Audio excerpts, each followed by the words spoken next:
Hi everybody, it's Womb Man here again. It's episode 2 of my channel where I talk about the life of the womb from a perspective of someone who remembers it or remembers something of it. And so, as a sort of a sidebar, a very important thing to me though, I certainly am interested in hearing from other people who may have some memory of the life of the womb or perhaps a birth, something like that. I would be very interested in hearing from you. And so hopefully I'm going to have linked in the low bar an email address for you to contact me.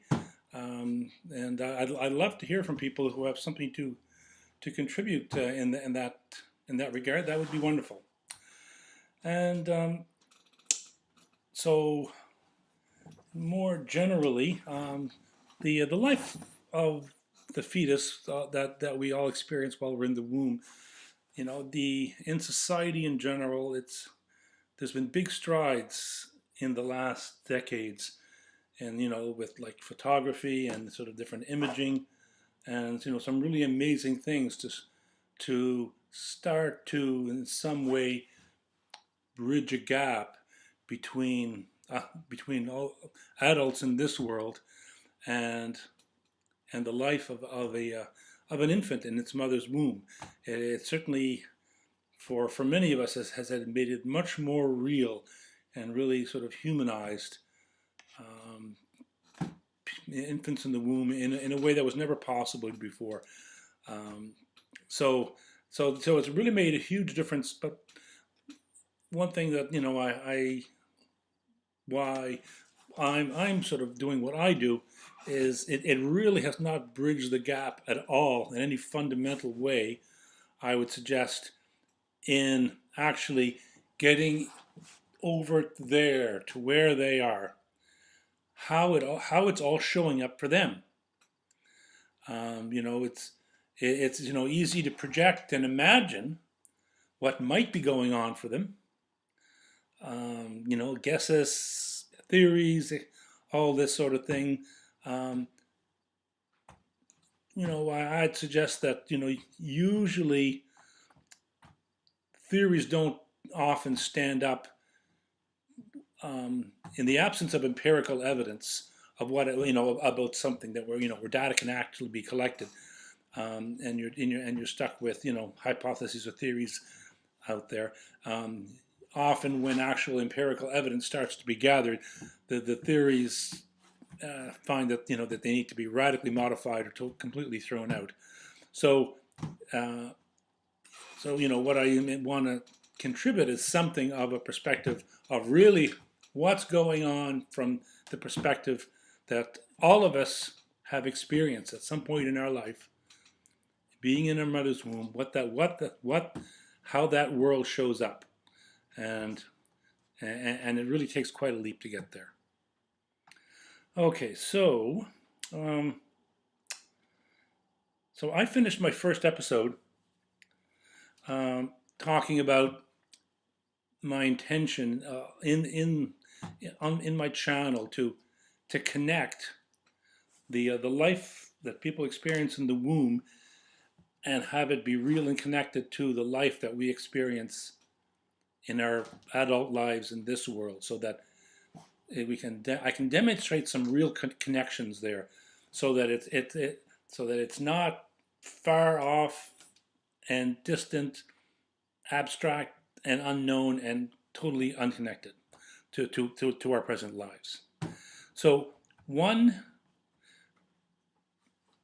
thing that I can definitely remember that I experienced when I was in my mother's womb, which has very, very powerful impacts everywhere you look in the life and in the life we all experience, is in the realm of ideals.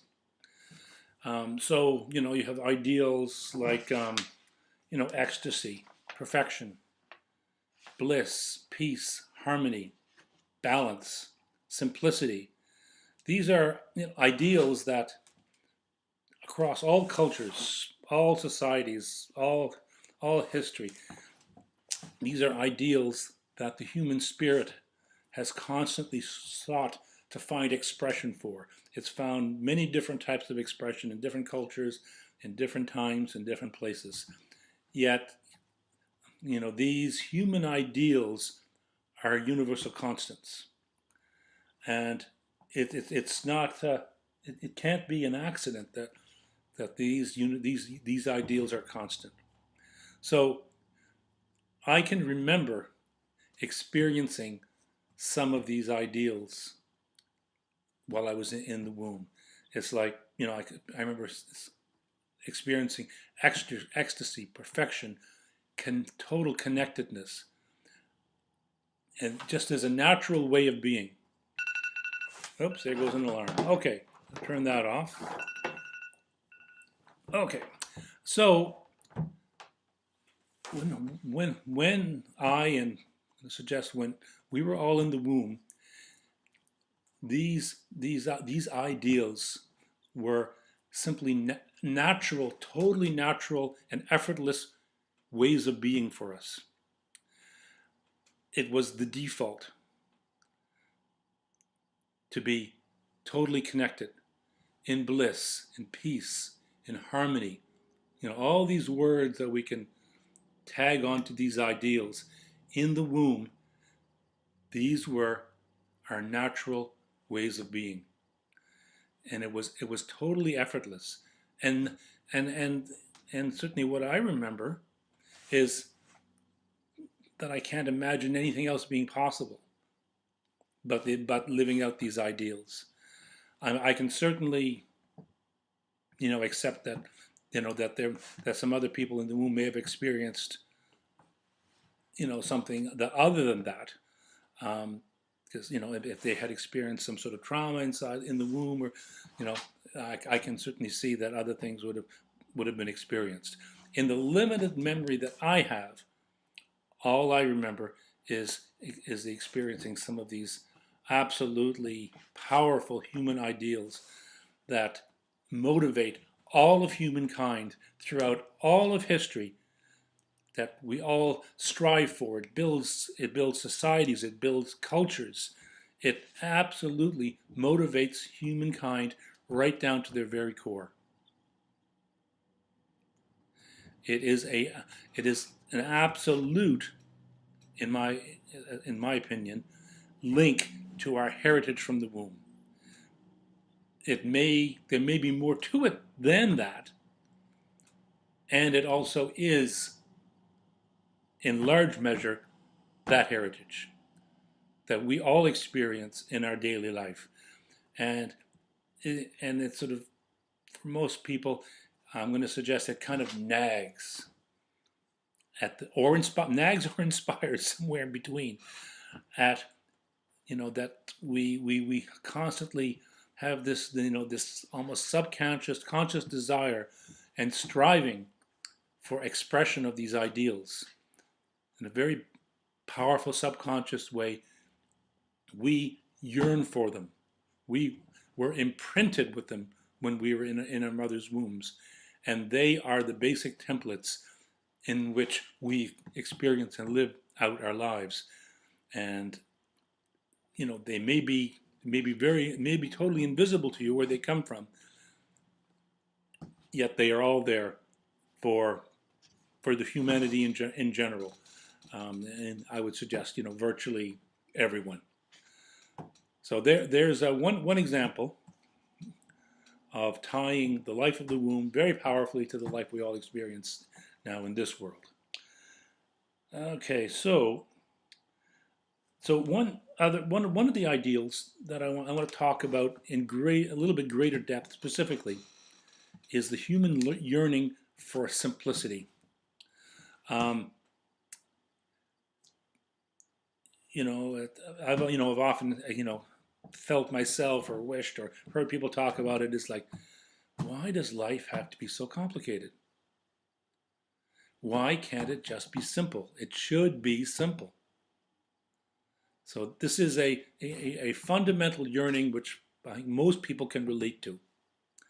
So what I can remember from my life in the womb is the experience of simplicity in its absolutely pure form, as I talked about earlier, and just totally effortless. Just with yeah, it's not as, like in this world where you try to sort of strive and get back to a simplicity. In the womb, you come and it's simple. It's there. It's just simple. There's no striving or striving to get other stuff out of the way so that life can be simple. It simply is. Now that being said, it's also um, it's not quite that straightforward um, when you talk about simplicity and complexity. Certainly, in this world, people, feel stress, all that sort of thing. Life is complex, and they yearn for the simpler life. In the womb, I remember experiencing it as intensely as utterly simple and easy and effortless. And at the same time, there's incredible complexity inside of the simplicity. Like in this world, we are bombarded with all kinds of things. There's all kinds of sensory input. We're thinking about different things. We're thinking about our friends, our love life, marriages, jobs, all, driving down the road, dealing with people who are less than polite and, perhaps rude, um, worrying about, things, all of that. So it all becomes very stressful. Yet, typically in this world, no, not typically, absolutely in this world, we divide up the world into so many categories, and usually we're just focusing on one or two things at a time, or a limited number. It's like we've got say one box is my marriage, another box is mathematics, another box is driving a vehicle, studying for school, um, how to do this, how to do that. Like all the sensory inputs, sight, looking at the sky, sound, hearing, anything and everything, taste, sensory inputs from all the input from the senses. All these things are coming in, and we have developed filters so that we can block out so much, virtually the lion's share of what we experience and we remember and what we could think about is actually blocked out at any one time. And we are actually focusing on a very narrow band of what there is out there and what we could think about and what is out in the world. Now, that reduces, and on a moment-by-moment basis, the complexity of what anyone has to deal with at any given moment. So that is a way that in this world we create sort of an artificial simplicity, and if you will, at any one moment. And it doesn't take away from all the rest of it still being out there, all going on.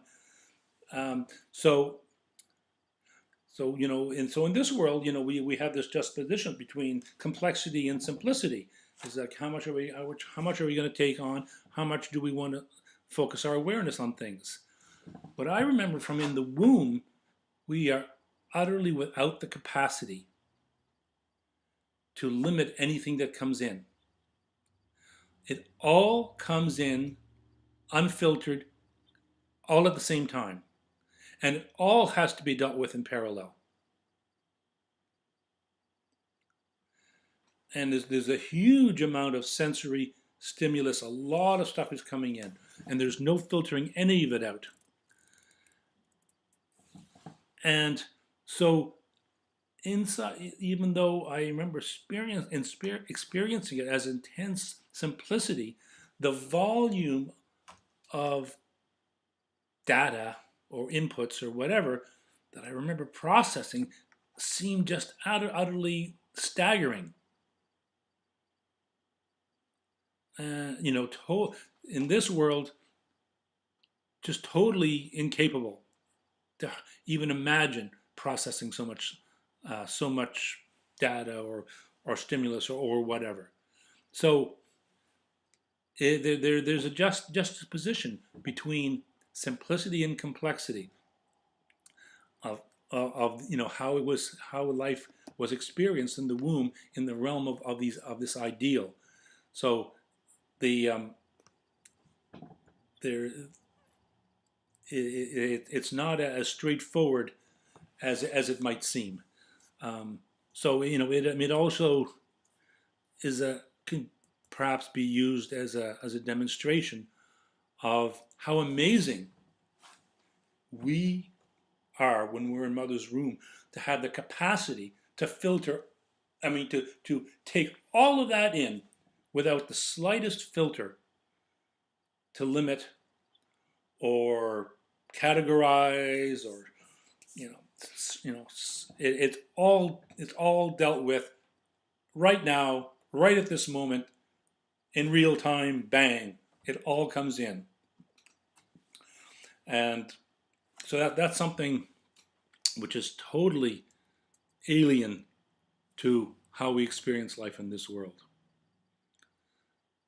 So that is sort of my talk or my presentation about how we experience ideals, or somewhat how I remember that we experience them and the impact it has on this life, and how it ties these two experiences of life together. So I will be hopefully linking an email address in the low bar down below, and also I'll be linking to my book, which called People of the Womb, where I recreate something of the experience of life in the womb, and I look forward to hearing from people and seeing comments and seeing what people have to say about this. Thank you very much.